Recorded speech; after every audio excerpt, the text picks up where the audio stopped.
একটা মা তার সন্তানের জন্য কত কষ্ট করেছে। যারা পিতা হয়েছেন, যারা বাবা হয়েছেন, তারা কিছুটা টের পেয়েছেন। আপনার স্ত্রী যখন আপনার সন্তানকে তার গর্ভে রেখেছিল, আচ্ছা বলেন তো আপনি দেখেছিলেন কি কষ্টই না পেয়েছিল আপনার স্ত্রী।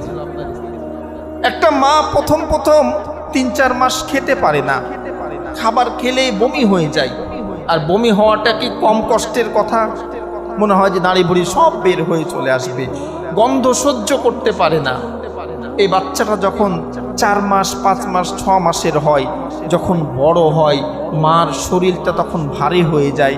মা ডান কাঁধে যদি শুয়ে থাকে, বাম কাঁধ হতে পারে না, শুয়ে থাকলে উঠে বসতে পারে না, বসলে পারে শুতে পারে না। কত রাত চলে যায় ওই মার, ঘুম চোখে আসে না, খাবে খেতে পারে না। কষ্টের পরে কষ্ট করে একটা সন্তানের এই দুনিয়াতে মুখ দেখায়, একটা সন্তানকে প্রসব করে একটা মা। কত কষ্টই যে আল্লাহ করে। এজন্য তো আল্লাহ বলছেন, ওয়াসাইনাল ইনসানা বিওয়ালিদাই হামালাতহু উম্মুহু ওয়াহনান আলা ওয়াহনি ওয়া ফিসালুহু ফি আমাইনি আন ইশকুরুলি ওয়া লিওয়ালিদাই।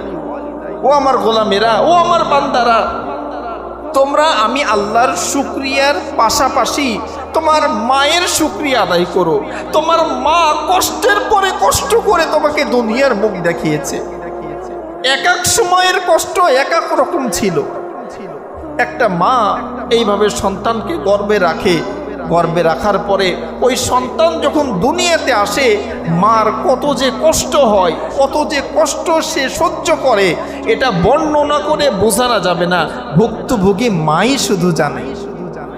আজকে তথ্য প্রযুক্তির এই যুগে আধুনিক বিজ্ঞান আমাদেরকে বলছে যে একটা মানুষ সাধারণত 45 ইউনিট পেন সহ্য করতে পারে। সে যদি এর চেয়ে বেশি পেন তাকে দেওয়া হয়, ব্যথা দেওয়া হয়, তা সে মৃত্যুবরণ করবে।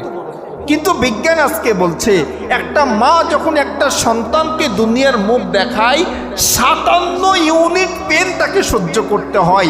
এই 57 ইউনিট পেন একটা মানুষের শরীরের 20টা হাড্ডি একসঙ্গে যদি ভেঙে যায়, যে পরিমাণ কষ্ট পায় সে পরিমাণ কষ্ট একটা মা পায়।